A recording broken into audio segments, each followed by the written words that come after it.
We are all here. Wow, look at that. Except Colby. Yeah.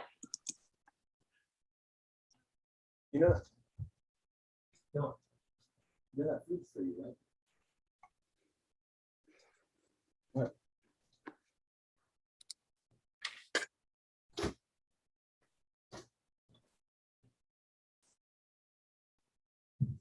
Are you going to promote Kevin to panelist? Yeah, I'm just getting the Oh, YouTube great. set up. Okay. I can do it. Let me do that. You got it, Robin? Thank Yep, you. I got it. Yep.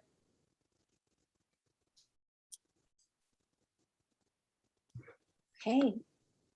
We should now be seeing Kevin. Hi. Hi, All right. Kevin. With that, I will go ahead and call the meeting to order at 7:04 p.m. Colby is not available tonight, so Catherine Hatton, the VP, will be presiding chair for this meeting this evening.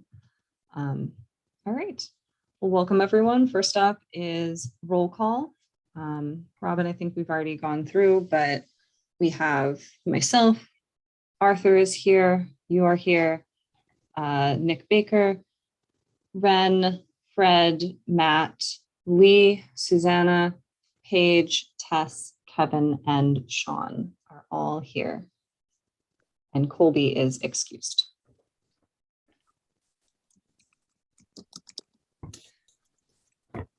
All right, first up is motion A, approve the GTLNC August 17, 2021 general board minutes. Do I have a first? First, Yes, thank you. Second, Thank you, Tess. Nick. Nick, thank you, Nick. Thank you, Nick. Any discussion on the minutes? And if you are a member of the public, feel free to go ahead and raise your hand if you would like to speak at any point. All right, the only thing that I will note, and I, as presiding chair per our bylaws, am not supposed to participate in discussion except to ask for clarification or vote on any motions, but I do want to clarify that the minutes currently have incorrect voting totals because they include Susanna, who is excused from the last meeting. So the vote totals should just be for motion A, 13-0-0, for motion B, 13-0-0, for motion C, actually 10-1-1, because Colby as chair was ineligible and therefore didn't abstain. He simply did not vote. And motion D, which is listed as C, I think, actually, should be 12-0-1. And I have already changed that in the minutes. Thank So you. if you want to read it again and just say as amended. Yep. So this is motion A, approve the GTLNC August 17, 2021 general board minutes as amended. Our first and second, Tess and Nick, are you okay with those changes, those corrections? Yes, I am. yes. Thank you. Lee, I see your hand up. Go ahead. I was going to vote to approve it too. Okay, then we'll go ahead and proceed to the roll call vote now. So on motion A, Arthur, Yes. Robin, Yes. Nick, Yes. Ren, Yes. Fred, Yes. Matt, Yes. Lee, Affirmative. thank you. Susanna, Yes. Paige, Yes. Tess, Yes. Kevin, Yeah. and Sean. Yes. Thank you. And as presiding chair, I am not eligible to vote. All right, we're going to move into Can open I just public. verify the vote is 12-0-1 because you are abstaining? I am not abstaining. I am ineligible. Okay, so it's So- still one though. It's just 12-0-0. Is it? Okay. You don't even Yeah. count ineligible. Okay, I don't think so. okay. All right, Lee, I'm gonna go ahead and lower your hand unless you have other things to add. All right. Great. So now we have open public forum, which is our public comment period. So any members of the public that would like to speak on a matter not on the agenda. If it is already on the agenda, please hold it for that period. Otherwise, go ahead, raise your hand. And you'll have 3 minutes per person. All right, I see 2 hands up, Jonathan and then Casey. Jonathan, go ahead. You've got 3 minutes. Thank you very much. 2 points that I would like to raise. And I believe it was the executive committee. It doesn't matter which committee, but I think it was, and there may not have been time for you to properly agenda the matter, but it has to do with the website. One of the callers, I don't know who he was really upset. The fact that it continues to be a problem, that the link fades when the meeting begins from the Greater Toluca Lake Neighborhood, what's it called, website, whatever you call that. That's a major problem, because if we were still in the school having our meeting, you couldn't lock the door. It's an open meeting, so it needs to be fixed. I looked at the amount of money being spent. I'm just going to read it out loud. Email hosting, $1,368. Website hosting, $3,600. Social media administration, $13,332. Email service newsletter, $600. That brings you in under $100 underneath $19,000 being spent for electronic relations. It needs to be fixed. It absolutely must be fixed. And I hope I made that point, okay? Because you can't close out stakeholders just because the meeting started and they don't have access to the link unless it has been fixed, in which case you should let us know. And the other point is, the people over in West Toluca Lake, I saw it firsthand, they feel abandoned. A little bit of empathy on your part, I think, would be due. It'd go a long way. This is not a beautification issue, but it's what's happening in the streets. It's called health, safety, civility. The people have psychopaths walking down the streets, and they're afraid to let their kids walk from their front door to the car in the evening because they no longer believe it to be a safe choice for a parent. That needs to be heard. The Public Safety Committee absolutely must be hearing every occurrence, everything going on within Greater Toluca Lake Neighborhood Council District, whether or not it involves encampments, homeless. It needs to be spoken about so people are able to feel listened to. They're not. You have to do a better job. Thank you very much. All right, thank you, Jonathan. I'm going to go ahead and lower your hand. And I do want to just respond very quickly on the website front. I believe that it is still being worked on, and I do appreciate you bringing it up. It is an issue that we would like to fix as soon as possible. I do want to note that at any time, if you scroll down to the bottom of the homepage, you can find our general meeting agendas and meeting documents. And on the committee's pages, you can also scroll down and find their agendas and meeting documents, which the agendas all have the link, but it is certainly not as easy as simply clicking on the link. And And real also, quick to just to one more thing, the ID Zoom last year was created the same for every single meeting. So Right. put it in your phone, and that way you have the link. You can log on anytime, whenever there's a meeting going on. That's the same Zoom number. all of the meetings that are listed there have the same Zoom link. So you don't have to be on the current meeting in order to join any meeting that's going on at the Greater Toluca Lake Neighborhood Council. So perhaps what we should do is definitely just have that link presented there at all times for stakeholders. And yes, that's definitely Great on suggestion. outreach, which is me. So I do apologize. There's just a lot of outreach minutia going on, and I hear you on all of that. And definitely we're looking at social media options. I've talked to some people. So Right. it's just, I have a full-time Hey, Nick, job. Great. and a Yeah. job. So, Nick, Talk- we'll go ahead Yes, and talk cover about it this in during your outreach. committee Yeah. meeting. sure. Thank you. Sorry about that. All right, next up on public comment, we have Casey Banks. You should be able to unmute yourself Hi, all. and Can you you have hear 3 me? minutes. Yes, you got 3 minutes. Wonderful. Okay, hi. My name's Casey Banks, and I'm the new executive director at the East Valley Family YMCA. Although our YMCA is located in North Hollywood, our programming has actually served the East San Fernando Valley, including Toluca Lake, since 1945.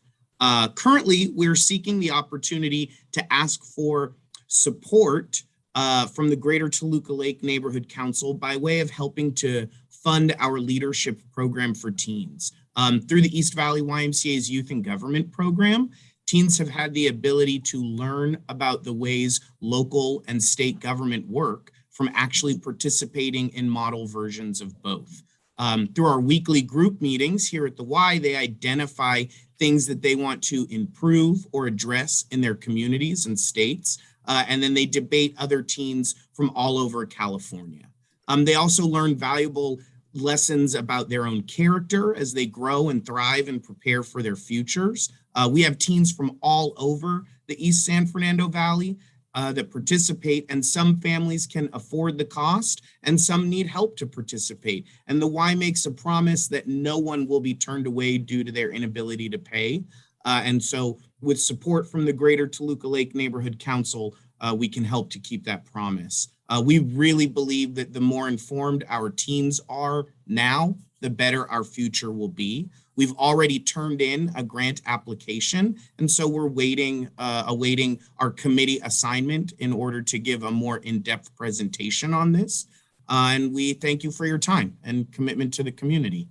Casey, can I just ask you, do you have a contact number? And you said it was the YMCA. Which location is that? Is that the one on? Tahunga, we're Tahunga. here on Tahunga, yeah, and Magnolia. And our contact number is 818. Okay, hang on. Yes.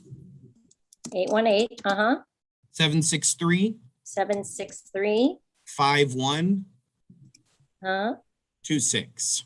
26. Great, Casey. Thank you so much. All right, thank you. I see a And hand up, I but I see don't some know if I'm hands actually up. allowed to take questions. So during public comment, we're not officially really allowed to have a back and forth, but I will give Lee, I saw your hand up earlier, if you have a clarifying question, but remember, we are not taking any action on this evening. This is not a Yes. motion on the agenda. So if it's a debate about whether or not we want to fund anything, let's hold that until there is actually a motion. And yeah. Lee, did you have a question? Actually, am I allowed to bring something for the agenda on this section, or what section would I ask for somebody to be put on the agenda for next time? Why don't we go ahead and have that in new business, which is at the close of the meeting. Thank you. Great. And Tess, you have a hand up. Did you have a clarifying question? Yes, I just want to state that I have met with Oscar Lusanila, who is the Senior Program Director for Youth Development at the YMCA. His predecessor was only temporary, Roxanne, I guess, because he was on paternity leave. So it's great to have Casey Banks here to discuss that as well. I think it's definitely something we should look into. So thank you. Okay, great. Casey, thank you so much. And Of course. Thank you all. Can you go ahead and reach out to Robin as our secretary so that she can provide you some information about what the process of submitting for a neighborhood purpose grant would be?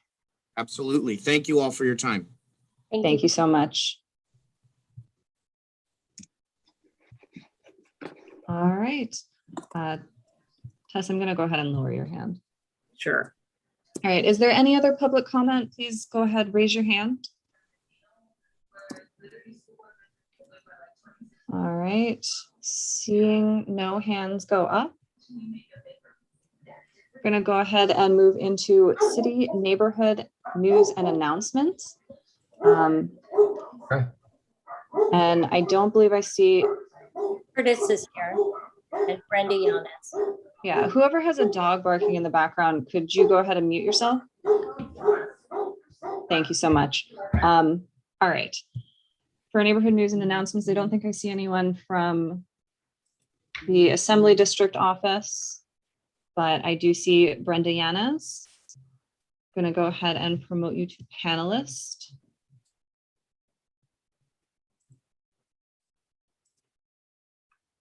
Hi, Brenda. Yes, I'm here. Sorry, it just takes a little while to promote. It takes a little while to rejoin, yeah. Yeah, thank you so much, Catherine. Good evening, everyone. My name is Brenda Yanes. I am a field deputy for Supervisor Sheila Kuehl. Such a pleasure to be here with all of you this evening. So I'll go ahead and get started, start off with some COVID-19 updates and then move into events and a little bit about funding opportunities for nonprofit organizations. So with the current need to reduce transmission risk and increase vaccination coverage in LA County, the Los Angeles County Department of Public Health will begin requiring verification of vaccination in select high-risk settings by October 7th, 2021. So this new health officer order went into effect yesterday. Let me just double check. Yeah, as of September 20th, this came into effect. So you can expect being required verification of vaccination starting October 7th. A lot of these select high-risk settings will include indoor mega events and also wineries, bars, breweries, nightclubs, and lounges. So again, you'll be required to show proof of vaccination and or a negative test prior to entry. The modified health officer order will also require customers and employees at all of these bars, breweries, wineries, nightclubs, and lounges to have at least one dose of the vaccine by October 7th and both doses by November 4th. Aside from that, if there are any questions in regards to this, I'll be more than happy to talk to you about it offline or right after during the question section. In regards to events, our office in partnership with the Child Care Resource Center will be hosting a free COVID-19 vaccine pop-up and resource fair at the Osborne Head Start in Arleta from 9 a.m. to 12 p.m. All 3 vaccines will be available and the booster as well for those who qualify at the moment. We will also be having our 5th COVID-19 vaccine clinic and resource fair at Pacoima City Hall on Saturday, October 2nd from 9 a.m. to 12 p.m. So if you are interested in getting vaccinated, feel free to join us at any of these 2 events, or there are also a lot of other county vaccine sites throughout LA County that you can attend to receive your first or second dose or your booster shot. I also wanted to quickly mention, I know that Pacoima is not in the greater Toluca Lake area, but the county did form a community advisory committee made up of community leaders and stakeholders who will be using their local insight and knowledge to understand local concerns and identify opportunities such as new jobs, beneficial uses, and new open space at the Whiteman Airport. So we encourage you, if you are interested in participating in these community advisory committee meetings, to join us this Thursday, September 23rd at 6 p.m. We encourage you to participate in the meeting and provide public comment during that public comment time. And again, we'll be meeting this month on Thursday, September 23rd. If there's anyone that is interested, you can go ahead and email me directly and I can give you the information that you need. And then just wanted to quickly mention that the supervisor every year has 2 rounds of discretionary funding available for CBOs and nonprofit organizations. So if you know of any nonprofits that can make use of these funds, please encourage them to take advantage of it and apply. The second cycle is coming to an end October 1st, so that's literally around the corner. So you can start filling out that application and submitting it, and if you do have anybody that is interested, they can reach out to me directly before they submit that application, just so that we make sure that everything is intact. And again, we're just trying to bring as much funding money as we can into the Valley. So I'm more than happy to walk you through that process if you know of anyone that is interested. You can feel free to reach me directly at 818-901-3831. Once again, that number is 818-901-3831. or if you'd like to email me, you can email me at B as in Brenda, Yanez, YANEZ, at bos.lacounty.gov. And that's it for me, unless anyone has any questions. Thank you so much. If anyone has a question, Nick, go ahead. I do. Brenda, hi, how are you? I never responded to your email about the mental institutions, and I do mean to. I'd really rather you come to our homeless ad hoc committee meeting. But I'm really curious. We had an incident that happened at the 134, and it seems to me that got cleaned up, and there's no one there. I don't know how that's being maintained or what's being done there. I'm curious what you've done and if that can be done at the 130, at the 101 and Lancashire at the the 101 at Vineland and the 101 at Moore Park. Those are two places where we're seeing people trying to go to schools and they are unable to do so because of the homeless encampments that are underneath those things. And you seem to have done something effective at the 134. I don't know if it is revolving around the violent crime that happened there the other day. And I hope that's not the requirement. But, currently we have mental institutions packed underneath our overpasses, and it's just an unacceptable situation. So I understand that a lot of people get on Nithya about it, but I really feel like the BOS is way more equipped financially to be dealing with this stuff. And I really, I feel like the constituents are consistently reaching out to me, calling, about the amount of trash, the amount of cleanups and things like that.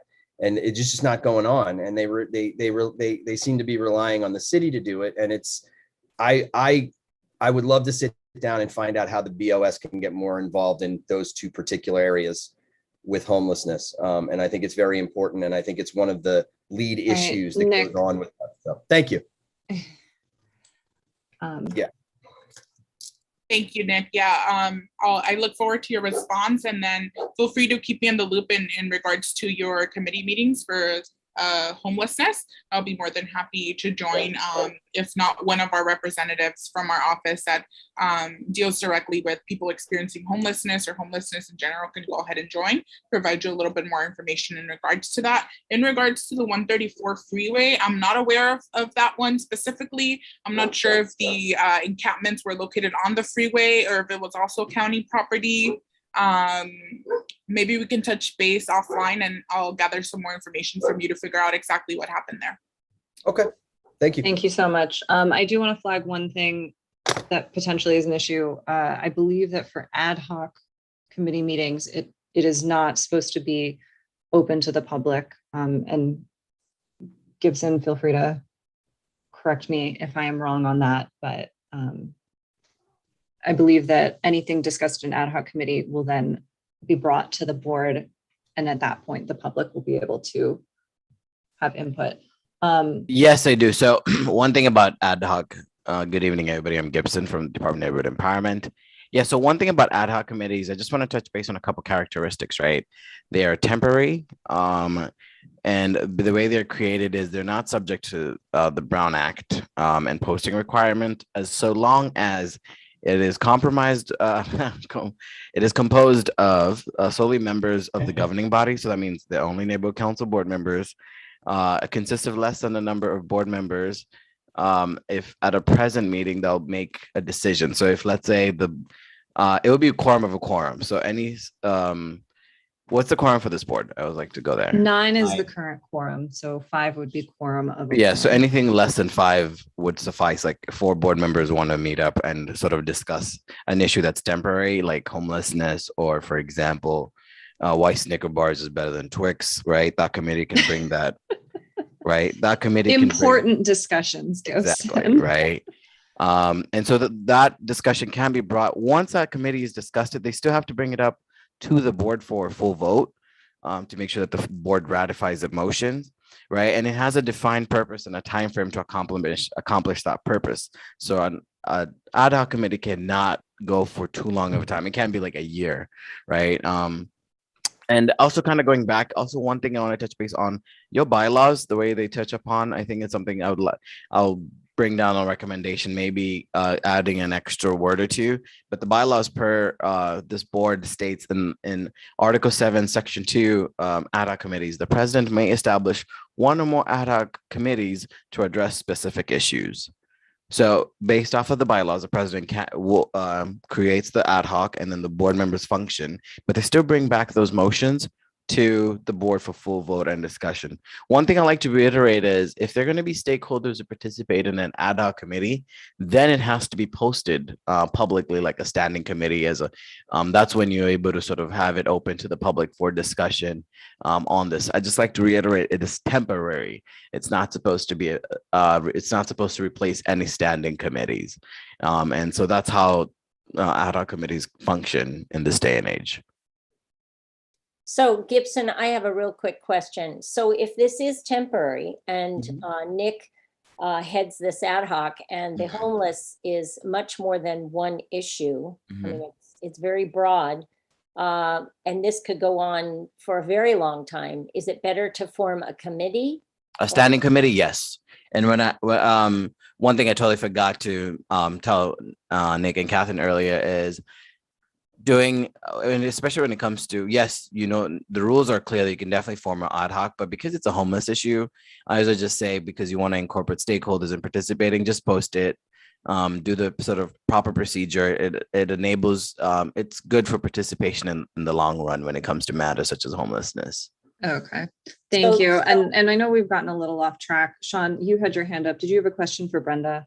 I do. And for Gibson too. So actually for both of them. For Brenda, you mentioned that there's a person that you have that is a person that kind of heads the department for people experiencing homelessness. Do you have that person's name and information? Let me go ahead and get their contact information and full name, and then I can hand that over to you all. I don't remember it off the top of my head, but they do take what is it called, responsibility of anything that has to do with homelessness and housing. So there are deputies. She would be our homeless deputy. So she'll be able to provide you much more information than I can when it comes to the subject in general. When it comes to something down in the community, like let's say the park and ride in Studio City, I can provide a little bit more information on that end. But let me get that information and I'll hand that over to you as soon as possible. Thank you. Thank you so much. All right, any other questions for Brenda? Hey, Sean. Oh, sorry. Sean had a question for me. I wanted to make sure if you still had that question. Hold on. I do. With respect, and you said it is the ad hoc committee is a temporary committee. Yes. Define temporary. Is that something that, you know, is that something we can meet every other month? Or how long is it at this temporary be? I guess that's the question I'm asking. I say anything more than 3 months, just it's an issue. So just make it a standing committee. Okay. Thanks for that. I appreciate it. And I see that being a tough thing to do in 3 months, but we'll have a conversation. I guess We might have to have a standing committee then, Nick. Great. Because all right. bylaws also detail how they can be created. So sorry about that, Madam Chair. All right. Thank you. No, don't worry about it. I just don't want to get lost in that. Next up, we've got Mehmet Berker from the CD4 office. And Mehmet, I know you're rejoining for a moment.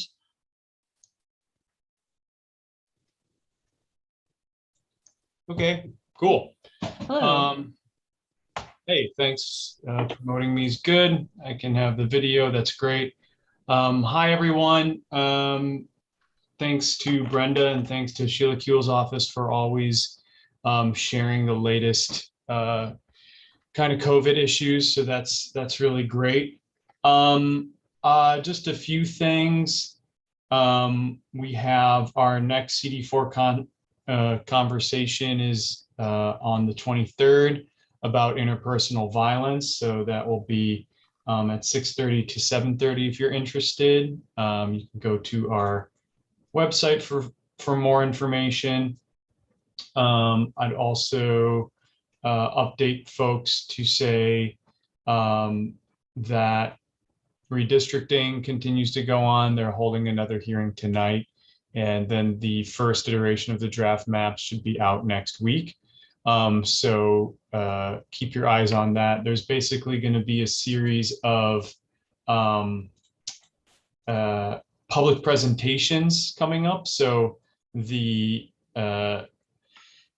meeting on Wednesday, the 29th, is going to be the adoption of a draft map. And then the 6th of October, 9th, 13th, 16th, those will all be presentations of the draft map. And then there'll be a adoption of a final draft map by the commission. So that's going to be in October. So keep your eyes peeled on that. And if you want any more info on that, please reach out to us. But that website is pretty good. It's kind of got everything on it. And that website is LACCRC. So that's LACCRC 2021.org. That stands for the LA City Council Redistricting Commission 2021. So that's kind of big news here on the city side. I also will say we introduced a motion today for a CD4 encampment to home program. So we introduced a motion today requesting $3.86 million in funding for a multi-site encampment to home program in District 4. This is modeled on the location-based outreach and housing operation, which took place in Venice earlier this summer. The project's goal is to help navigate as many as 150 individuals, many of them chronically homeless, into shelter and to connect them with permanent housing. So this is part of our office's push to kind of create a servicing and housing connection blitz in CD4. So that was great that we introduced that. That still has to go through the process, and this would be, us getting money, and there's other city council districts that also want it. So we'll continue to update that as that goes along. We also introduced a resolution today to have the city of LA include in its 2021-2022 state and federal legislative program support for legislation or administrative action to successfully resettle Afghan refugees with resources and services, including medical assistance, English language classes, housing assistance, job training, and help enrolling children in school. LA has one of the largest Afghan communities in the country. So we want to make sure that we are strong in our voice for encouraging resettlement here in LA. So those are a couple of quick updates, and really just want to open it up for questions more than anything, to the chair's discretion on time. And yeah. Sure. Does anyone have questions for Mehmet?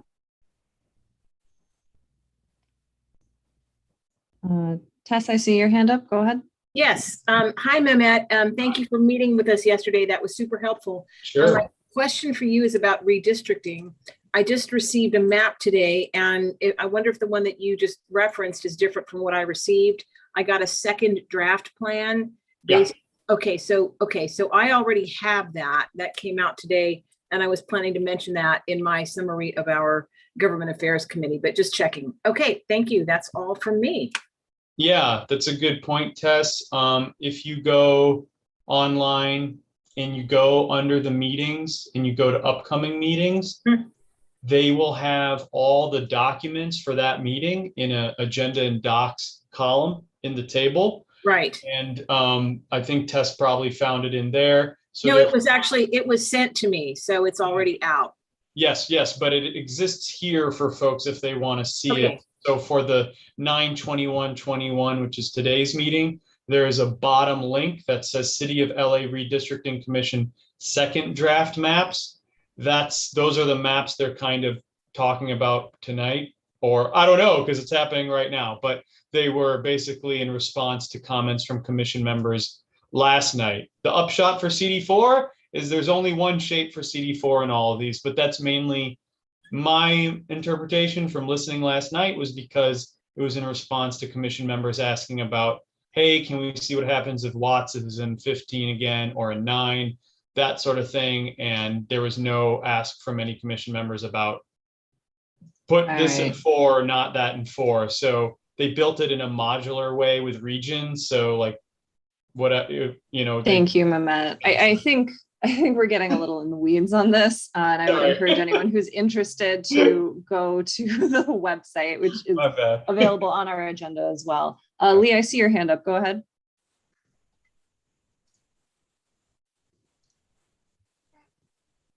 You need to unmute yourself, I think. Yeah, Yeah, I think. hold on. He had it. Hang on, Lee. Unmute. Oh, you're There you unmuted. go. There you go, Okay. buddy. I just want to go on record regarding what you said about housing the Afghanistans. That means more development, more people. So I'm against that, only because of the development issue. Thank you. Okay. I would want to, not necessarily question, but Nick was asking earlier about the 134 in Lancashire. That was just the result of a Care Plus cleaning. So that's the Care Plus service. I may have mentioned it on previous time, and if not, shame on me. But these are some of the enhanced cleaning resources I've been mentioning over the past little bit that we got back online starting September 7th.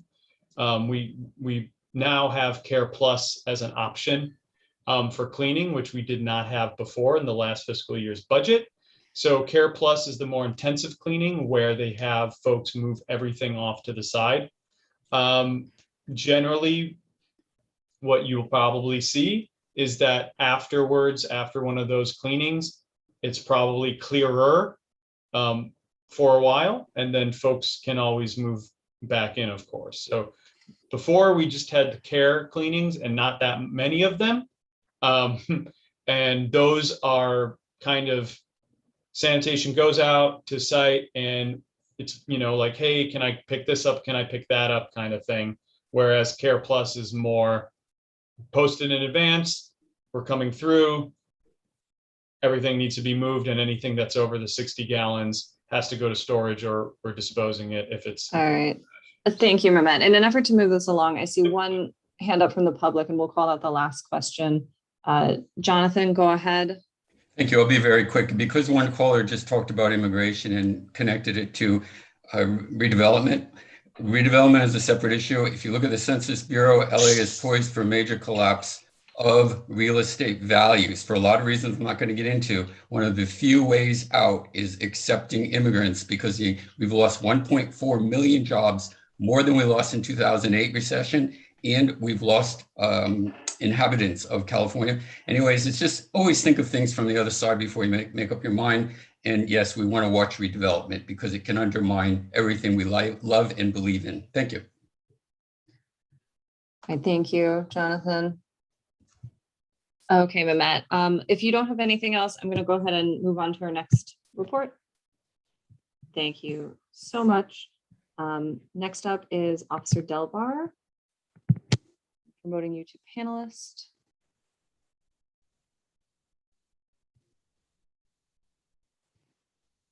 Welcome, Officer Delbar. Hey, you guys, how are you? Hello. Hey, sorry about that. My phone was blinking off through panelists and then through the agenda item for some reason. So real quick, I'm going to jump into some of the stats. The stats are in general not looking that great, to be very honest with you. We're seeing about an 83% increase in our robberies and a 13% increase in our aggravated assaults and a 27% increase in our burglary from motor vehicles. However, we are seeing a 25% decrease in our burglaries. So I don't want to, that's amazing, but the other stuff is definitely concerning. I looked on the map for our areas in Silver Lake and then the ones in West Silver Lake as well. It is looking a little scattered, so it's not looking that bad. There are some issues on the perimeter, especially on Riverside too, that are a little bit alerting to me, but again, not horrible. And then I also wanted to address a few of the issues that came up this past month.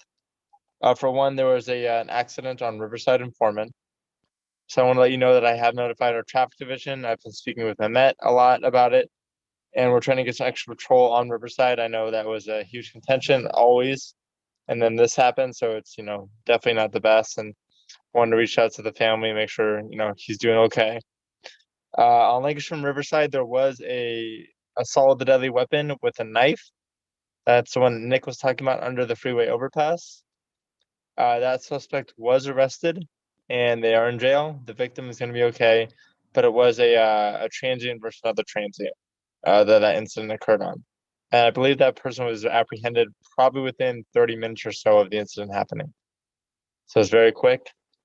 And then I also noticed that Lancashire and Riverside, all but 1 or 2 encampments were cleaned up. So that is a positive. It's walkable, it's clean. I think we are moving in the right direction with this. And as Matt said, that was as a result of a Care Plus issue.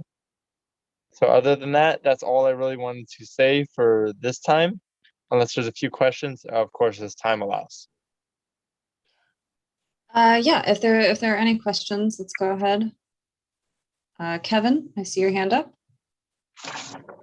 Thank you. Officer Delbar, is there any update on the Campo de Cahuenga parking lot where the park and ride is? Any plan to clean that up over there?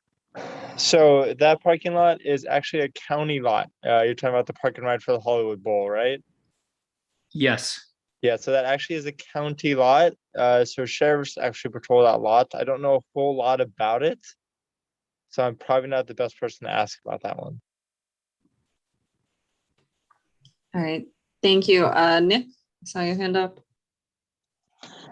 Yeah, hi, Officer Delbar. So there was an assault that happened on Riverside, like in front of Sharky's. Like a woman was assaulted on like a Tuesday morning or something crazy. Any idea what happened with that? So yes, I did hear about this one also, and she was assaulted, and that person actually was arrested shortly after. So Was that she's like a domestic thing, or was that just somebody walking down the street and got punched in the face by a random person? that it seems like the latter. Someone got walking down the street and got hit randomly. Right. And so when you say these assaults are going on, is this transient on transient, this increase that we've seen in this violent crime, or is this, again, a lady randomly walking down the street and getting punched in the face or So the lady robbed? randomly getting punched on the street, punched in the face is not very typical and it's very rare. Okay, The good. more I see is a rise in transients on transients, whether it's thefts or assaults between them. So again, this is probably the result of lack of mental illness help and things like that. Okay, thank you. All right, thank you. And Jonathan, you got the last question again. Thank you. Officer Delbar, it's nice to see you again. Jonathan Gregory. I have 2 questions. My first question is there something you can do to be more reassuring, to the residents who live in West Toluca Lake along Sarah, which is where evidently these people are walking and the residents feel very insecure, even in their front yards. Evidently, there's a pathway that goes underneath the freeway that's unsecured. Anyways, can we get more drive-bys? That's the first question. And then the second part is, can you talk a little bit about it to us of the reason or your understanding as why there's encampments closer to Lancashire and Vineland and not over in like the Ledge overpass? There's never someone. What is going on there? What happens that causes that completely different outcome? Thank you. So let me address the first one is yes, we can absolutely get some extra control over on Sarah for that freeway underpass. Secondly is for the second part of it, I've asked that same question that you're asking to the actual people who live under those bridges. And they say they feel most comfortable there. For instance, it was at Lancashire and Riverside where they felt most comfortable because they were given free stuff there. Vendors would come give them free food, free toiletries. Plus they had ease of access with the AM PM and then the McDonald's that used to be there.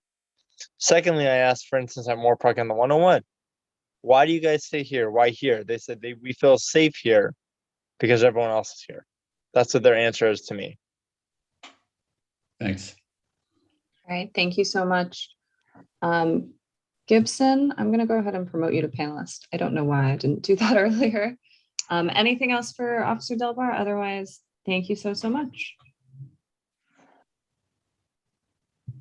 All right, have a good evening. Last up for community news and announcements, looks like Gibson, you are last on our hit parade. Thank you, Madam President, everybody. Hopefully everybody's having a good Tuesday. Just want to touch base with everybody that this weekend is the Congress of Neighborhoods. So if everybody has an opportunity, please jump on. As you know, the department is always working with a lot of our neighborhood council board members. We'll be offering multiple sessions. I know everybody received the email in regards to the Congress of Neighborhoods. It will be happening this Saturday. All the information is accessible. And if you need me to send it to you, please let me know. We want to make sure it's open to all board members, and this year it is going to be virtual. So if you guys see me in one of the rooms, I'll be talking about equity, especially as we will be having anti-bias training coming down the pipeline. I'll be sort of giving an update. There'll be an update on that one. Also, just want to touch base. I was notified today that some board members were kicked off the Civic University training. So if you had that hiccup, please let me know and you participated in the first one. I am trying to work on figuring out why that happened. I do apologize if it did happen to you, but just wanted to provide those two updates. Other than that, I do not have anything else. All right. Any questions for Gibson? Hearing none, seeing no hands go up. Thank you so much. I don't see anyone else from Chamber, Homeowners, Garden Club. I don't believe that we have a rep from Beautification here this evening, but if we do, please raise your hand. All right. Then on to committee reports. First up is the Executive Committee. At our last meeting, we had two wonderful young youth board member candidates come and speak. And I really do want to thank both of them for wanting to participate in GTLNC and encourage them and everyone else, regardless of who is selected, to get engaged. Anyone can join a committee, any member of the public. So we'd love to have all of you. So first up is motion B, approve candidate Jake Tiddick as GTLNC Youth Board Member for the 2021 to 2022 term. Do I have a first? Robin. Thank you, Robin. Do I have a second? Ren. Thank you, Ren. Go ahead and proceed to discussion. Does anyone have any discussion on this motion?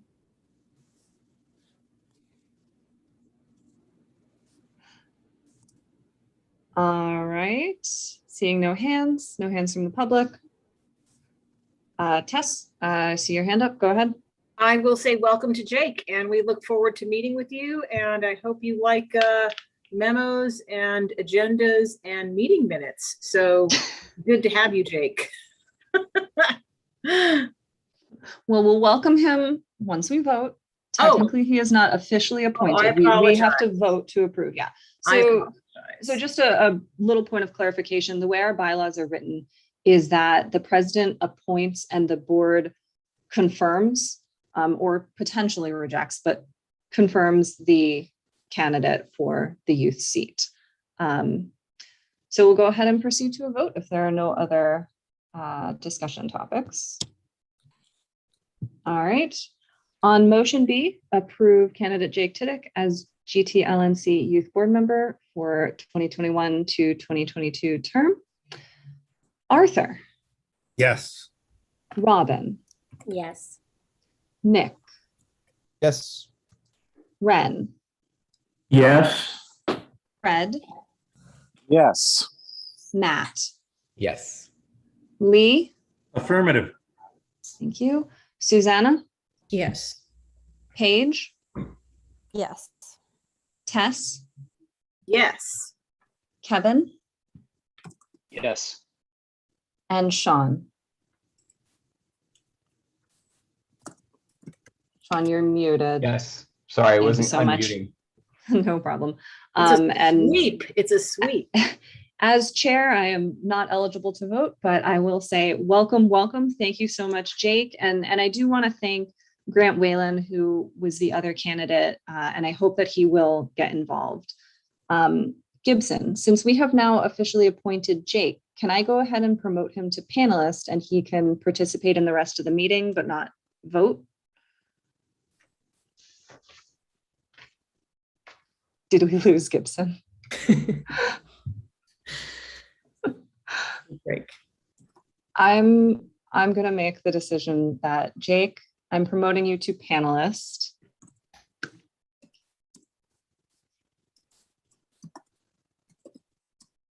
Welcome, welcome. And once we get to the next item that we would potentially vote on, I'll clarify with Gibson if you need to take any trainings before you're officially allowed to vote. So thank you so much. All righty. One other thing from the executive committee, very quickly, our grievance committee will be Jay Goldberg, Tim Hawkins, and Sol Agelat. And we will go ahead and provide some more information about the grievance committee at a future meeting so that people can understand more how it works. All right, Arthur, moving on to the treasurer's report. Hopefully you are able to share your screen as you need to.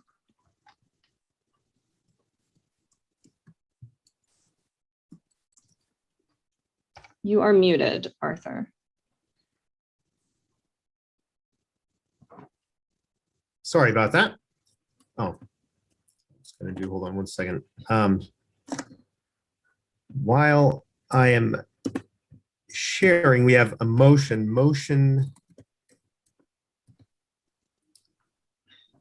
Do you want me to read it? Yeah, go ahead.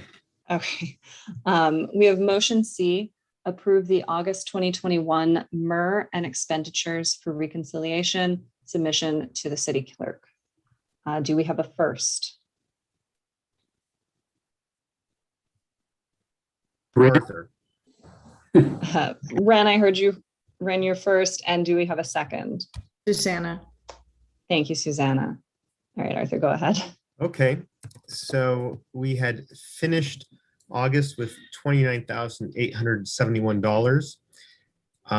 We had operating costs during the month, which include our Google email service of $121.93, as well as MailChimp for $26, bringing it to $148. And so we had ended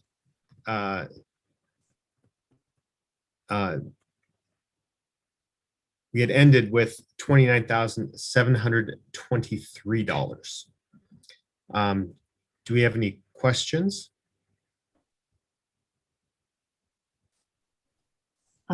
I see Jonathan, you have your hand up. Go ahead.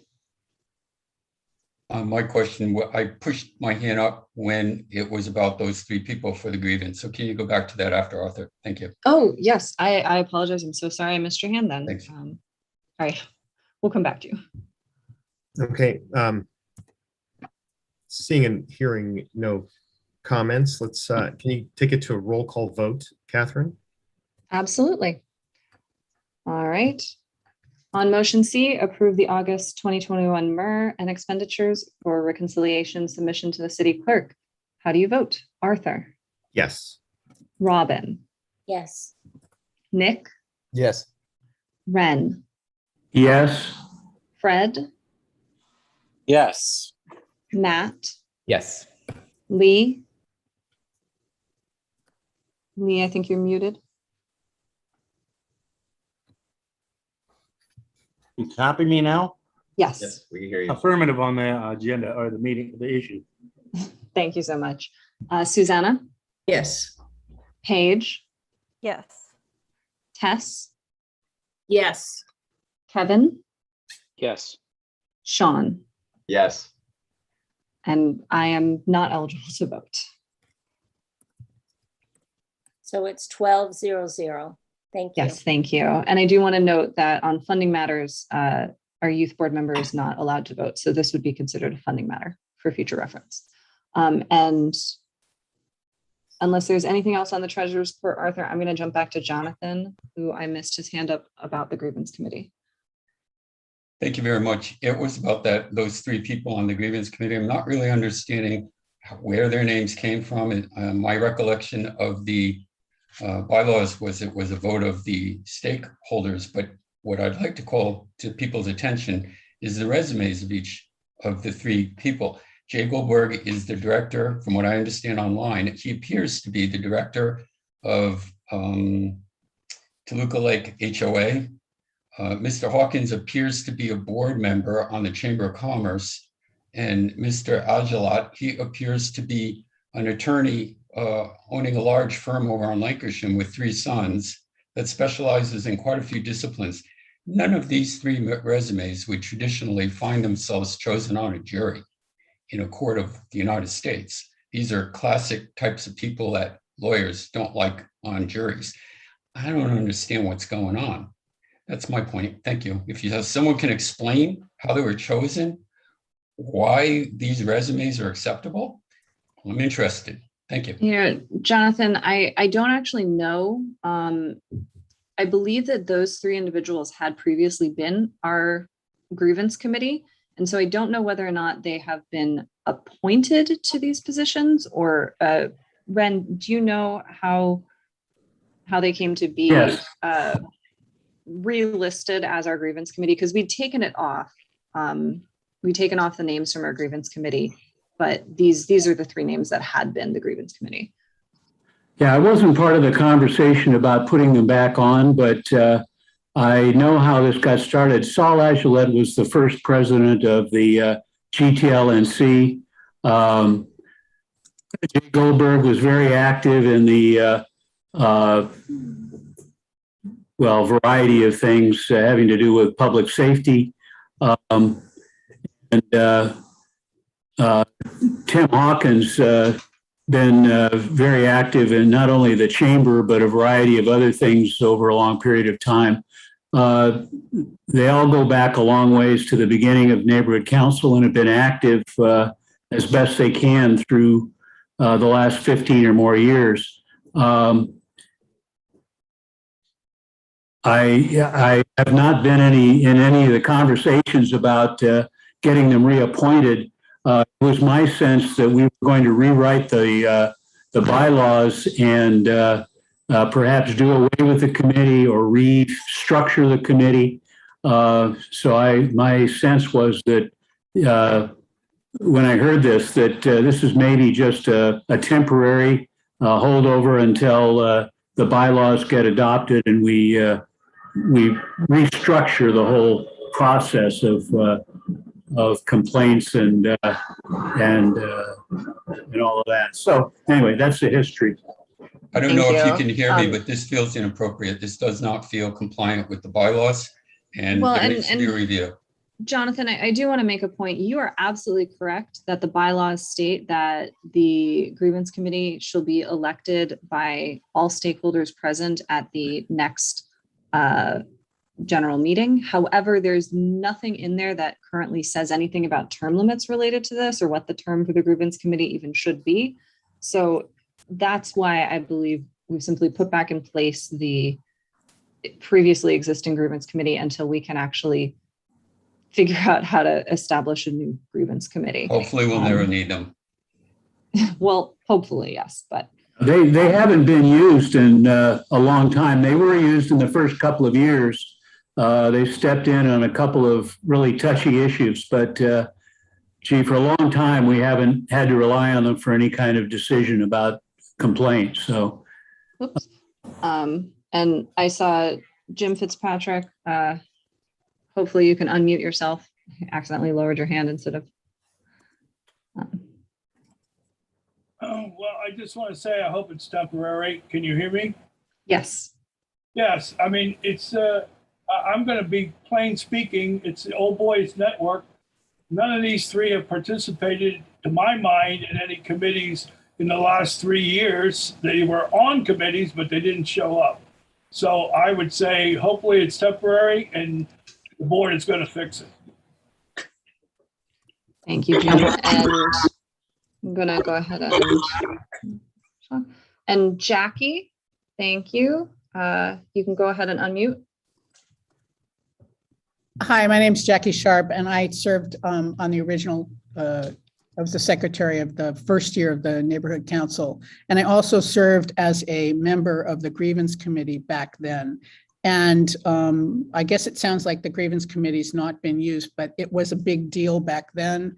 And there were some very touchy situations back then, and all of the three of them served on the board multiple times in the creation of the neighborhood council. There's nothing nefarious about any of this, although it may be the process is different now about how you go about, nominating them, but they're very well qualified to serve on a grievance committee, because when it comes to that, they're very even-handed people and they have experience dealing with it. That's all I want to say. Thank you so much, Jackie. I'm going to go ahead and lower your hand. All right, anything further on the grievance committee? Seeing none, seeing no hands go up. Thank you so much. On to planning and land use. Ren. Thank you. We've got 4 items that I want to catch people up on, nothing to vote on, but the Weddington Golf and Tennis, they cleared the council committee. It's scheduled to go before the council. And I believe Fred has volunteered to speak on our behalf concerning our support for the historic designation of the park. Fred, are you okay with that? Are you planning to do that? Yes. I volunteered for Patty Kirby, and I am at their disposal to just voice our support. Okay, good. We'll talk offline about it. I think you need to be just a little careful about how you characterize our support, but I think it's good that you'll be there and present our position. Thank you. Great. Yes, you and I can talk about that beforehand. I'd be happy to. Okay, good. Next up. Ren, before you move on, I see Kevin's hand up. Thank you. Sorry, I don't want to zap up much time, but Ren, I did have a question about that. Somebody had brought it to my attention. I know that we voted against the development, but that if Harvard Westlake is not allowed to do what they want to do there, then it could end up going back to the city or something like that. And can you shed a little light on that? It's just quickly. If something gets a historic designation, basically the city or other potential developers have a year to step in and buy the property and either develop it, redevelop it, whatever, following the historic guidelines that are adopted. If no one steps up, then after a year, the developer can go ahead and do what they want.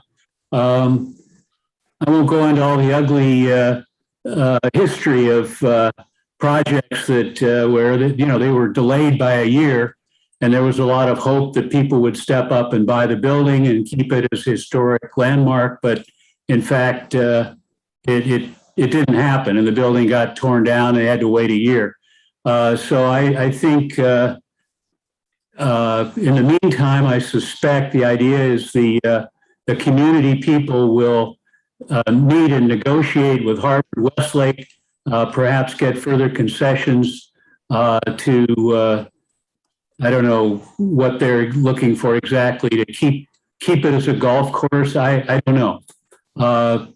So there's a lot of history here. There's a lot of back and forth. The council office, of course, was very involved. I assume the councilman will speak up when this gets in front of the council and explain what what that position is.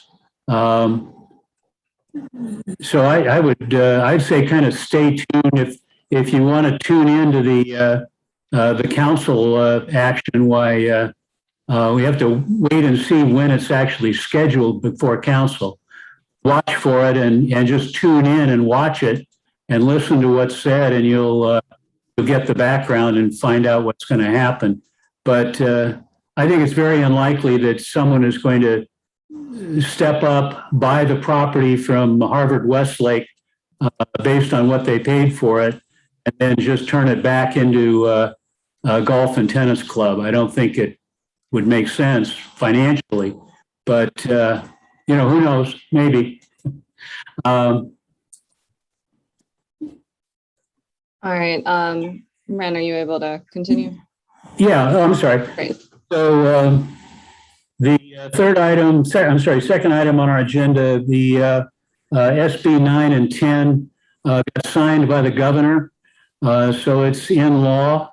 It's going to take a while for the actual implementation of this to filter down. Our city planning people will have to figure out, how this works. The only thing I can say as far as Toluca Lake is concerned is that for a long time we've been allowed to do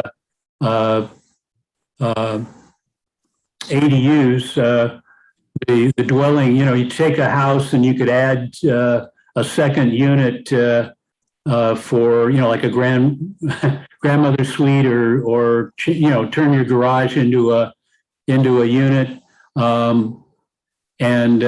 Very little of that has happened in Toluca Lake. So I'm not sure this change of zoning is going to suddenly see a bunch of single family houses turn into two units, but it may. I mean, we'll have to see what the planners, what rules and regulations and process they set up around all of this. The third item, community plan update. We're waiting for the draft plan for our community plan. As I mentioned before, the city is under tremendous pressure to add hundreds of thousands of additional dwelling units over the whole city. And there's a worry among us who have our community plans in process that a lot of that growth will be foisted off into our, just our community areas because we happen to be on the update schedule. So we've got to watch this very carefully and sort of stay tuned on that. If you're not familiar with the community plan proposal, you need to go on the website for City Planning Department and look for the community plan for the Southwest Valley. So we'll, Southwest Valley. Anyway, the fourth item. Ren, I see Kevin's hand is up. Okay. Kevin, go ahead. Thank you. Ren, as far as SB 9 is concerned, I believe it's 4 units that they're saying that you can build on R1 residential, and it completely circumvents the local government. It's dictated from Sacramento. And then my second clarification question is that as far as SB 10 is concerned, considering the vicinity of Toluca Lake to transit, doesn't that also put our community at risk as well? And that's the way I'm reading it. Absolutely. We're definitely at risk, but we don't. I mean, in essence, your next door neighbor could just decide to build a quadruplex next door to you in a residential neighborhood. I doubt that it'll be that simple. I think the city still has certain rights and responsibilities in terms of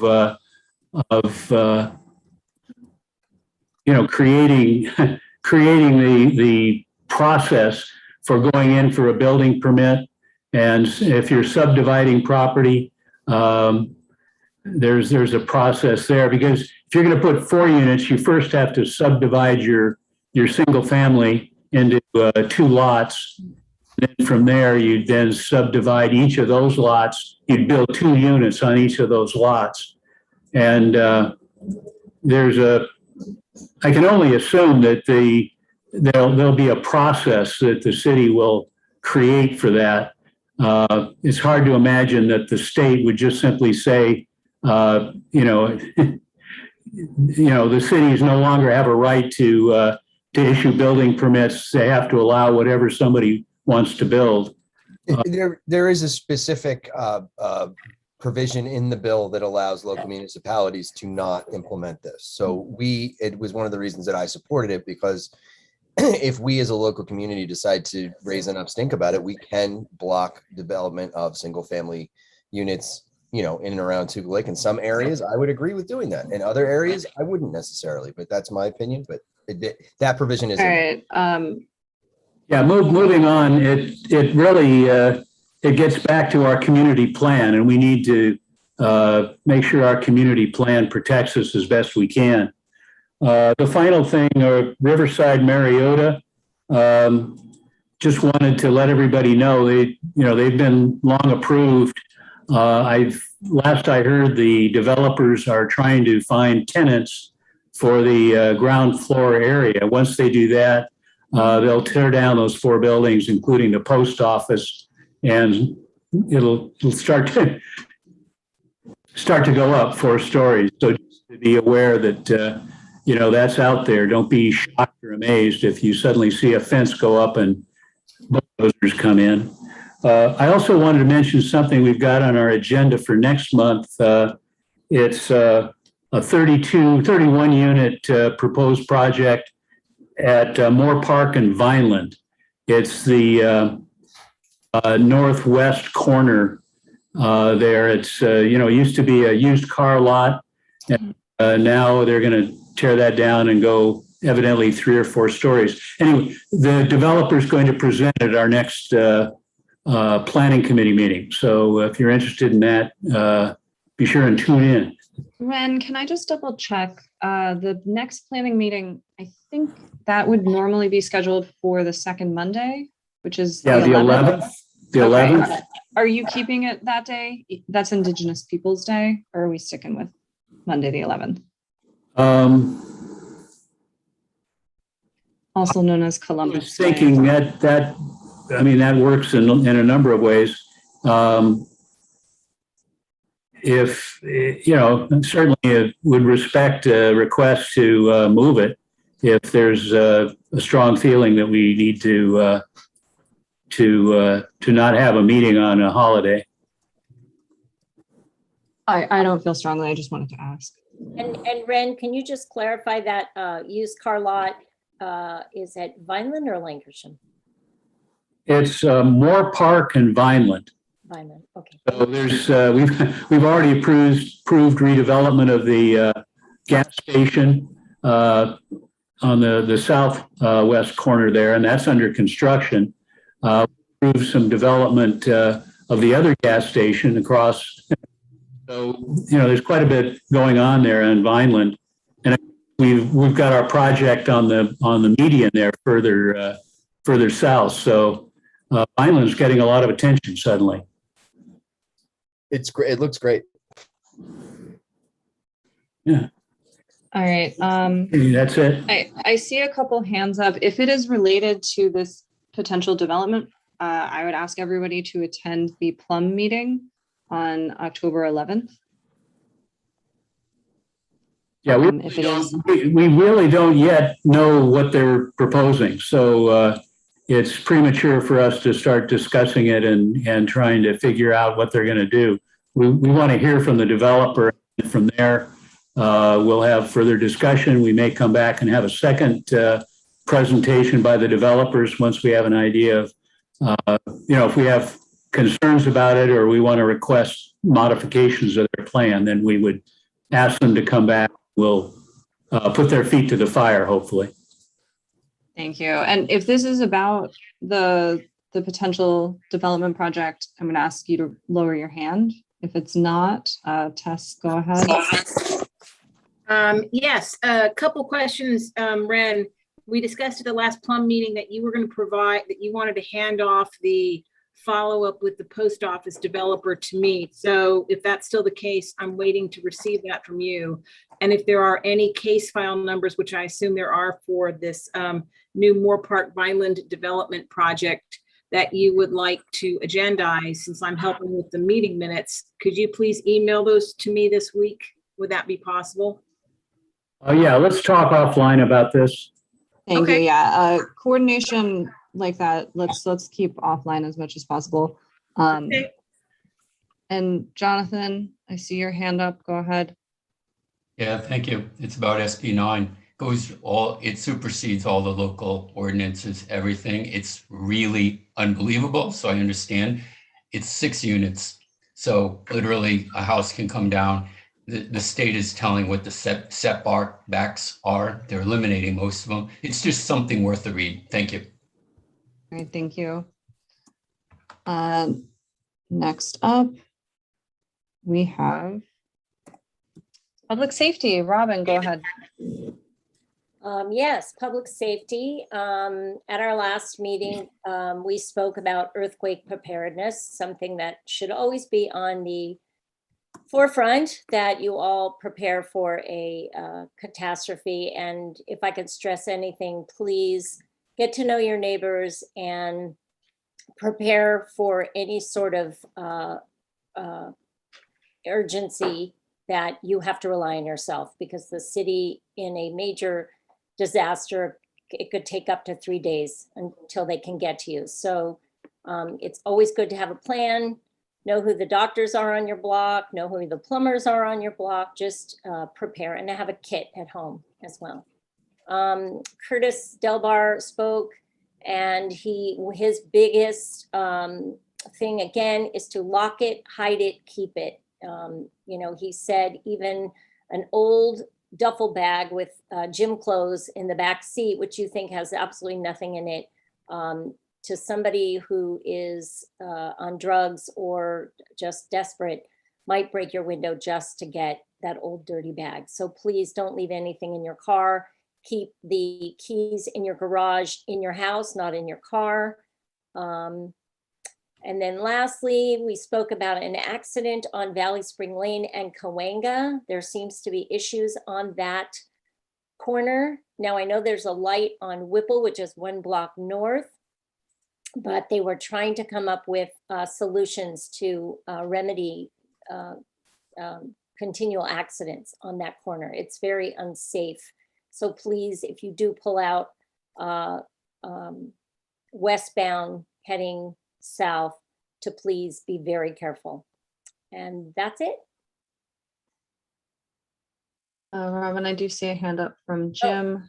Jim, you can go ahead. Jim. Yes, thank you, Robin. I do take exception to Curtis's characterizing burglaries of cars as always open.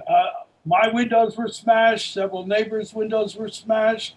There's a lot of car window smashing going on that is beside the point of leaving your keys in the car or the car unlocked. So I wish that somebody would mention that, because it continues to go on and we seem to be silent about this issue. But we do, thank you, James. We do have a lot of car break-ins, but if you were to count up the number of them, most of the time, the majority of them are unlocked vehicles, and it is a situation. But there are many situations where they will break the window even if it's locked. So it's just... when files a report, the police never respond to that report. Broken windows and things stolen. They just don't come around. They don't show up, and they don't respond. Thank you. Thank you. I'll make a note of that, James. All right, anything else for public safety? Seeing no hands. On to outreach and elections. Paige and Nick.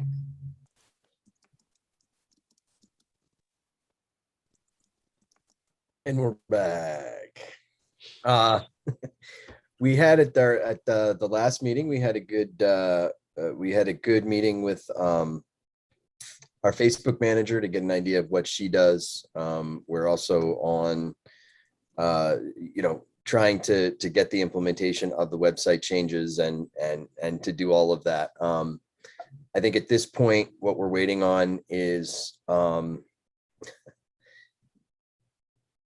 really the last bits and pieces of what TYS is going to need in order to use the current contract we have to revamp the website so we can do most of the things ourselves.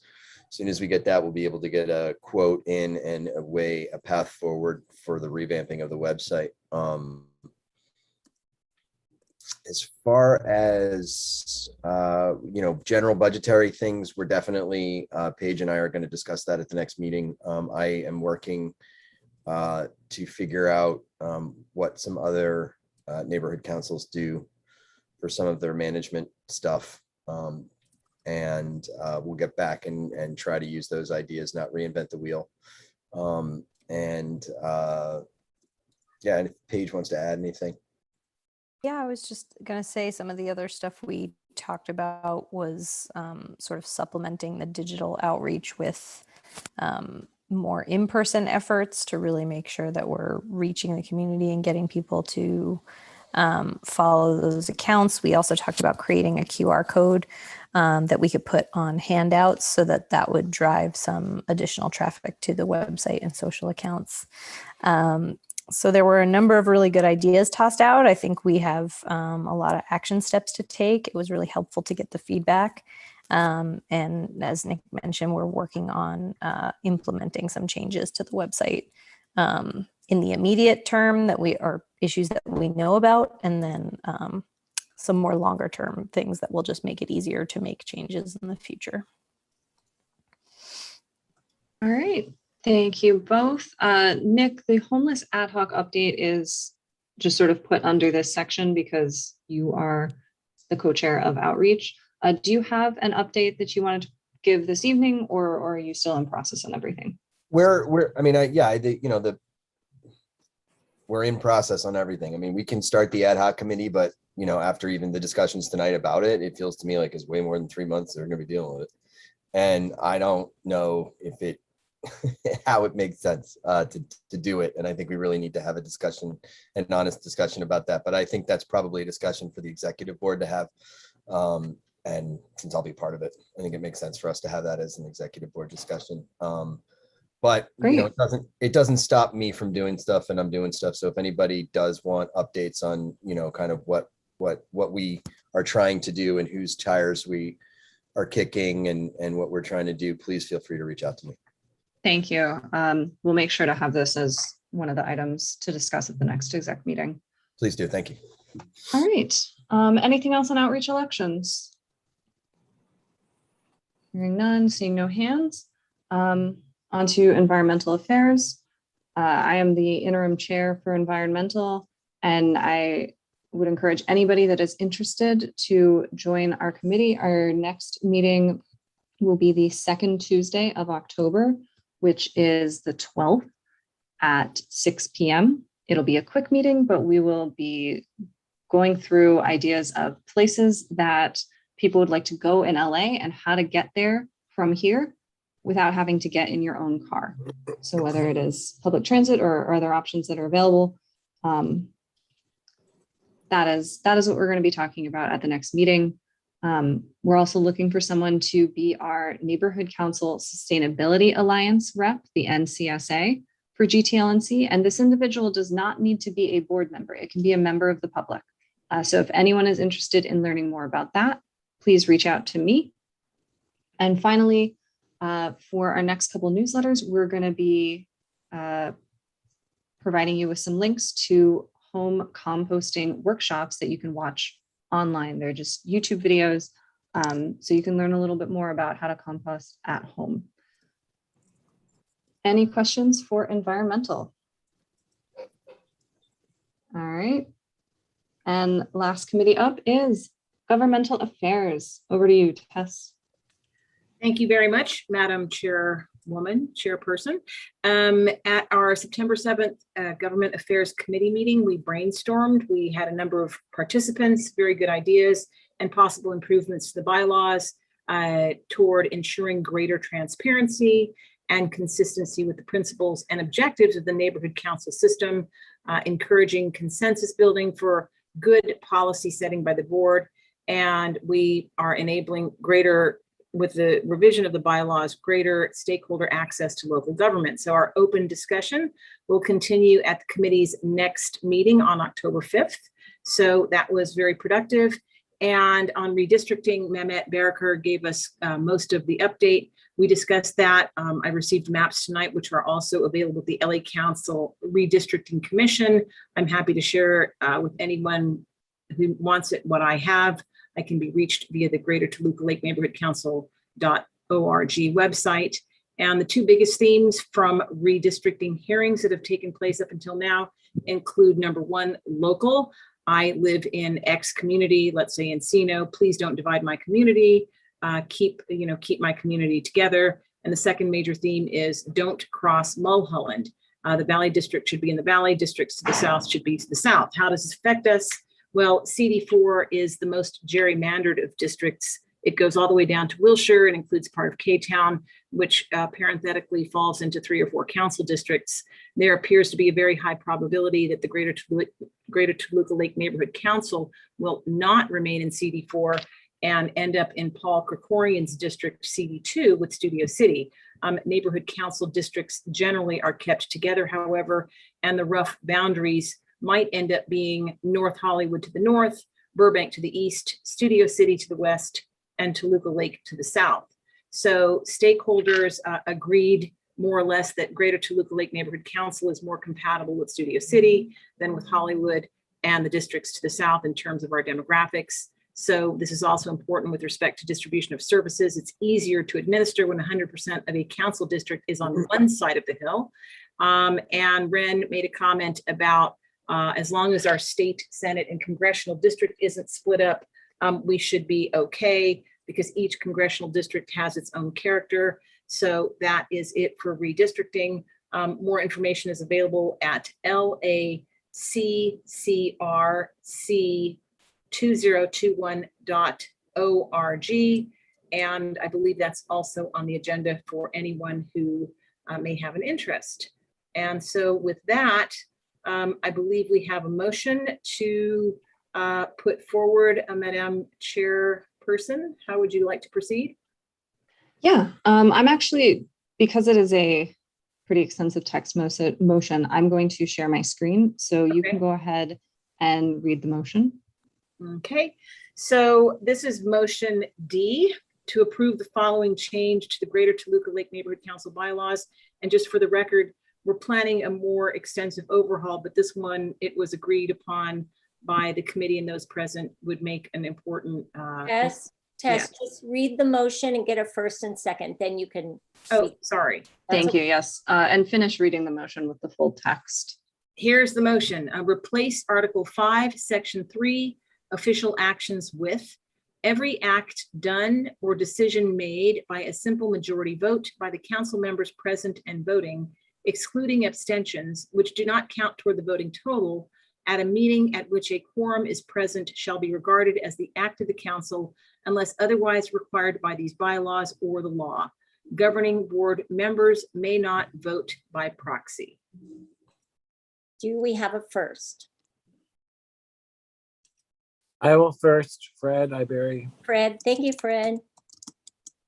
Do we have a second? Sean.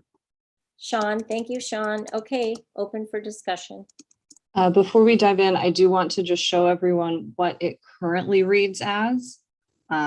It currently reads as every act done or decision made by a simple majority vote by the board members present and voting, including abstentions, which act as a yes vote at a meeting at which quorum is present, et cetera, et cetera, et cetera.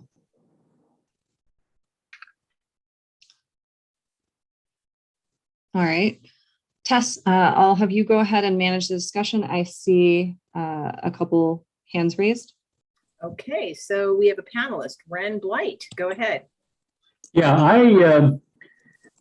I would just as a simple, maybe a simplification of the language, instead of every act done or decision made, I would just substitute every motion passed by a simple majority, et cetera.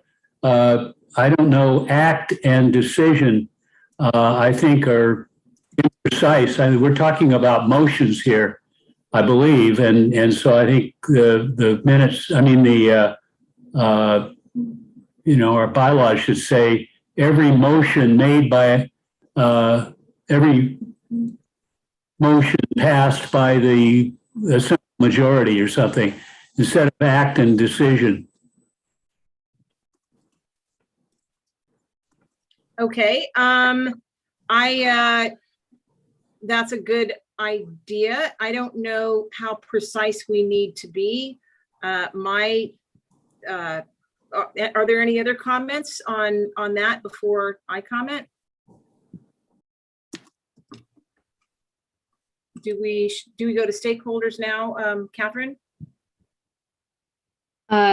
Yeah, so we have two options. We can go ahead and ask the board, and since this is a bylaws question, I'd recommend doing a roll call on approving the actual change in the language. But before we do that, I would say let's go to the stakeholders to just let them have a moment to speak on this. Okay, so Jonathan Gregory, you have your hand up. Go ahead. Thank you. My remark has to do with the bylaws. You're passing a rule change, an amendment to your bylaws in the very same meeting. I've watched you negate your bylaws because it was in fact at your board meetings that I learned from you, the board, that we didn't have a grievance committee. And now you've distorted or perverted the bylaws in order to say suddenly they never left the grievance committee. When you're voting on bylaws, it's supposed to be meaningful. Your bylaws are supposed to be important, and you've created a culture where they're not really important because you get to do whatever you want. Thank you.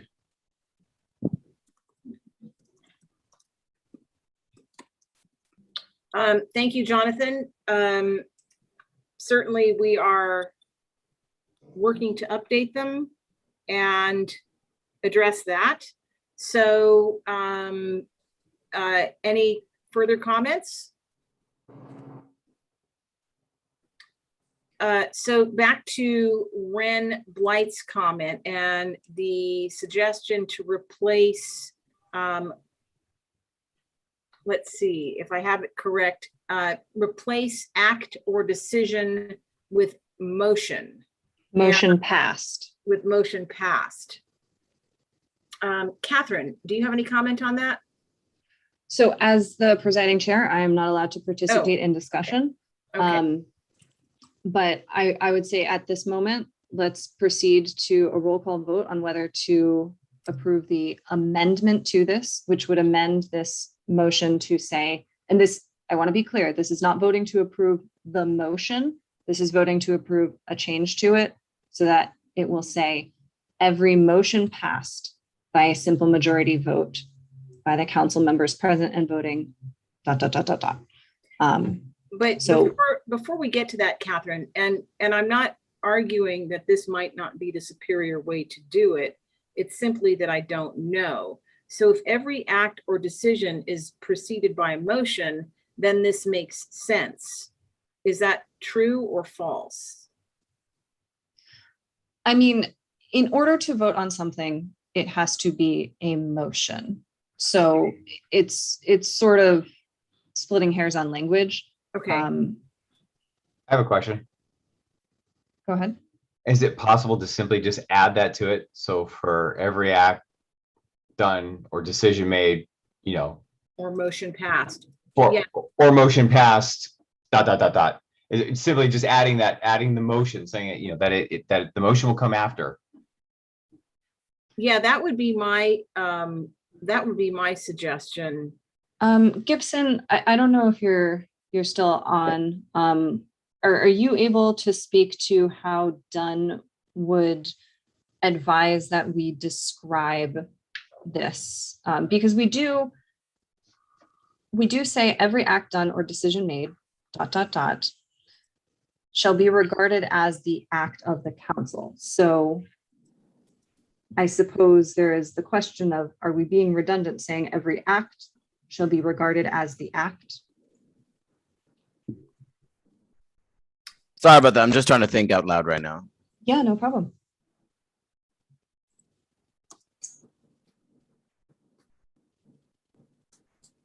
Because right now, per the current bylaws, we do count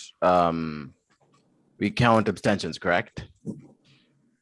Our current bylaws technically say that abstentions act as a yes vote.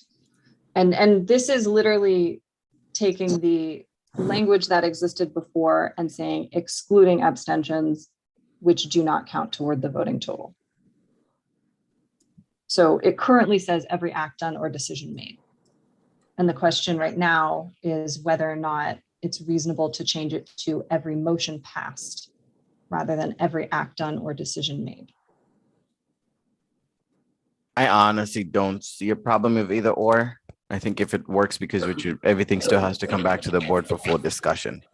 So every motion has to be voted on by the board. So, but also if there's an event and right, but I'm okay with, I don't see there's not too much of a problem with the or, whichever the board feels comfortable, because right now it's just you being clear about your abstention. That's what really matters. Okay. Maybe I should the reason I brought it up is it reinforces the notion that the official actions of the council are by motion. Act done or decision made might give somebody the notion that the chair of the GTLNC might make a decision or act on something and without the vote. And I think it reinforces the idea that every act or decision made by the GTLNC has to be a motion through a vote by the members. I thought it simplified things. If it's going to turn into Mogilla, why forget it? It's not that important. Well, if that's true, I'll go with it.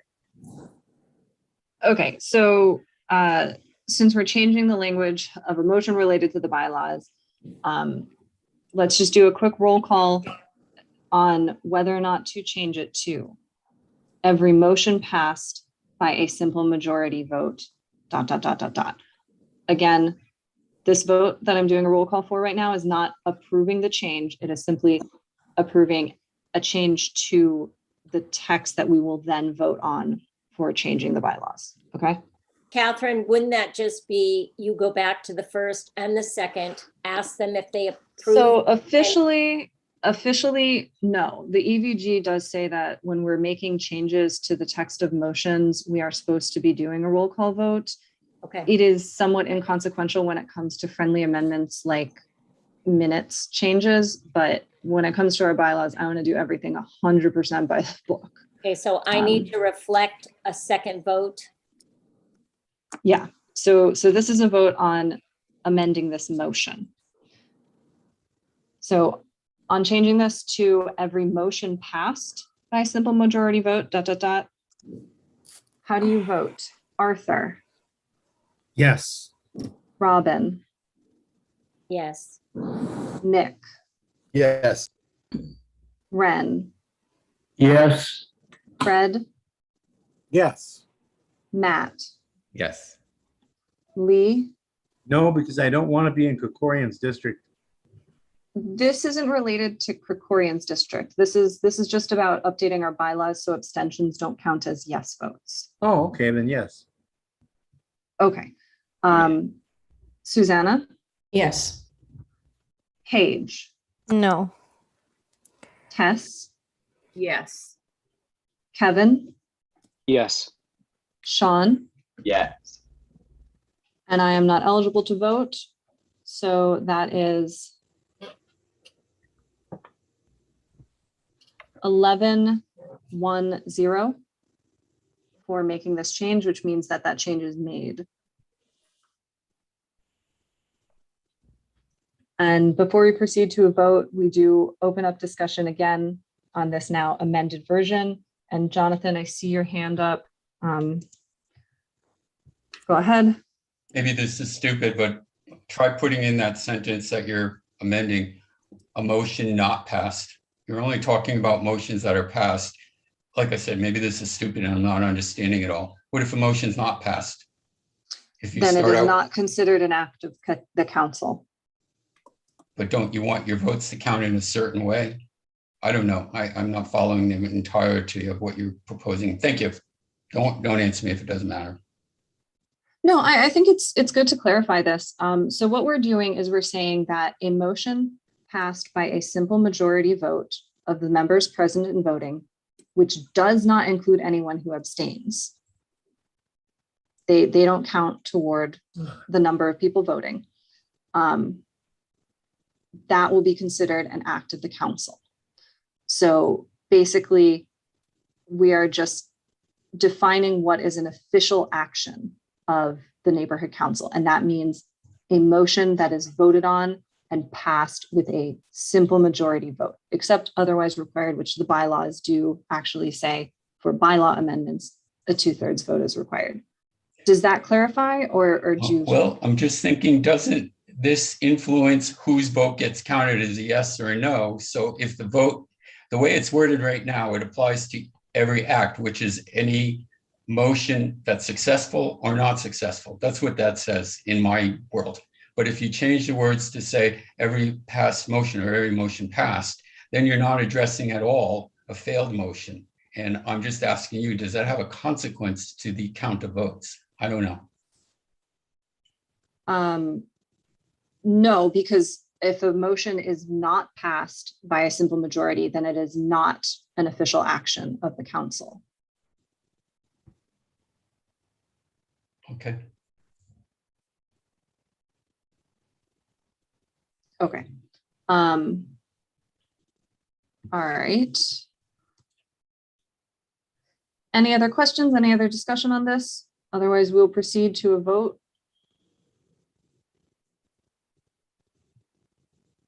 Hearing none, seeing none. I will remind everyone before we start voting, bylaw amendments require a 2/3 vote. And I, as chair, am only allowed to vote in the event my vote will affect the outcome. We have 14 people here tonight, so 2/3 would be 9, right? No, not 9. That's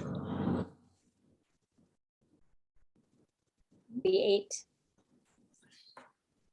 Actually, it would be 10. 2/3. 2/3 would be 10. Sorry. I can do math. I don't know what you're talking about. Okay.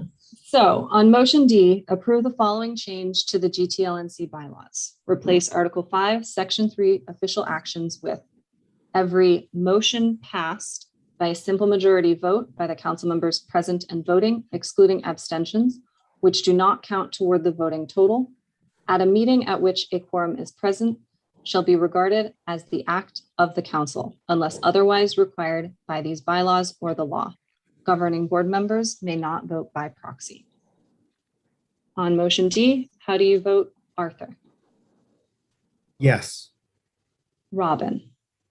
I just have a question. Is this language supposed to be replacing what I have here as every act done or decision made? Yes, so this is now Every- the vote to approve every motion passed, ... Motion passed. Every motion passed. Use the language again. Every motion passed by a simple majority, ... All the rest of this text remains the same. The highlighted part is what changes to Yes, every I am motion a yes. passed. Yeah. Thank you. Okay. Nick? Yes. Ren? Yes. Fred? Yes. Matt? Yes. Lee? Affirmative. Susanna? Yes. Paige? Yes. Tess? Yes. Kevin? Yes. Sean? Yes. All right. So Did Robin? and Gibson? Did Robin vote? Yes, Robin voted yes. Gibson, with our new youth board member, is he eligible to vote on this right now? I thought he has to pass. I would say just hold off, say no. Okay, great. Well, in that case, we definitely got 2/3. So motion passes with, what is that, 12-0-0?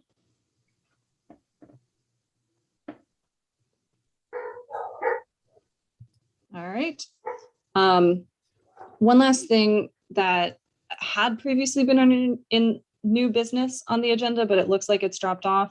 We received a preliminary NPG request from Rio Vista that we'll be reviewing one of the upcoming meetings. We're not discussing it tonight, but I just want to let anyone know, double check to see if you have a conflict of interest on it. If you have a kid that attends that school, you're going to want to talk to Gibson and the city attorney and see how you need to handle it.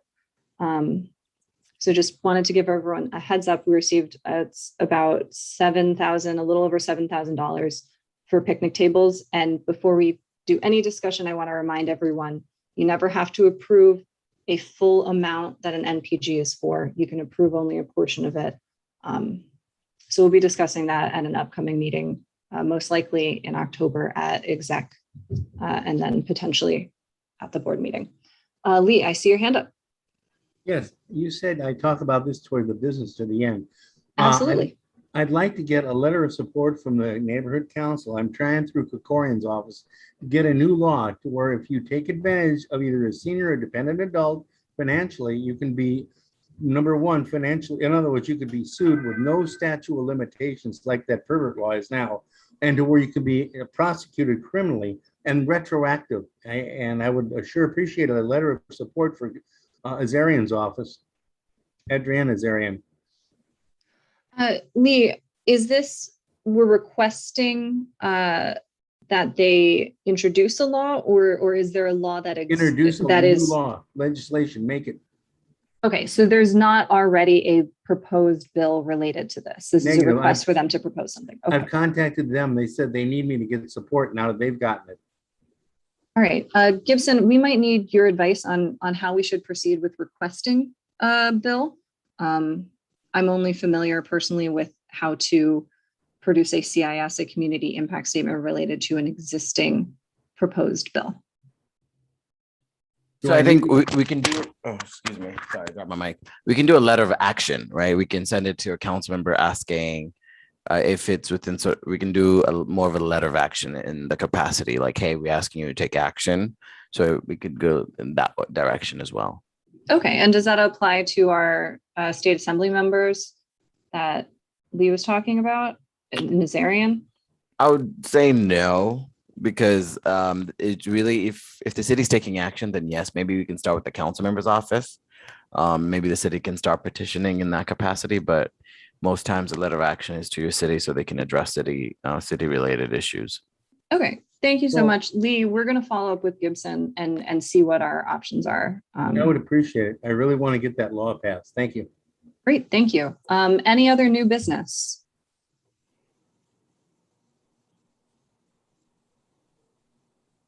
Hearing none, seeing none. I cannot believe I'm saying this, but we're, oh wait, I see a hand up. Hold on a moment. Oh. Hold on. Jonathan, go ahead. Catherine, one is a question, because you keep saying that the neighborhood council doesn't have to approve a full amount of a neighborhood purpose grant. Can it refuse it? Yes, absolutely. That's never being spoken. It's always being said that it doesn't have to approve the full amount. It's very different to refuse it. I just think this, the whole issue needs to be visited very carefully. Thank you. No, that's a helpful point. We should make clear, you can reject wholesale a neighborhood purpose grant, you can approve a smaller amount, or you can approve a full amount. I recommend Those every are board the member three options. read the application that came from the applicant. It's an imperative that every board member take a look at it, particularly question 11. Thank you. All right. Thank you so much, Jonathan. All right. With that, I'm going to go ahead and close the meeting at 8:52 p.m. We made it in under 2 hours. Bravo. Nice job. Truly Catherine. cannot believe. Thank you. Thank you, everyone. Have a wonderful, wonderful rest of the month. Thank you all. Have a great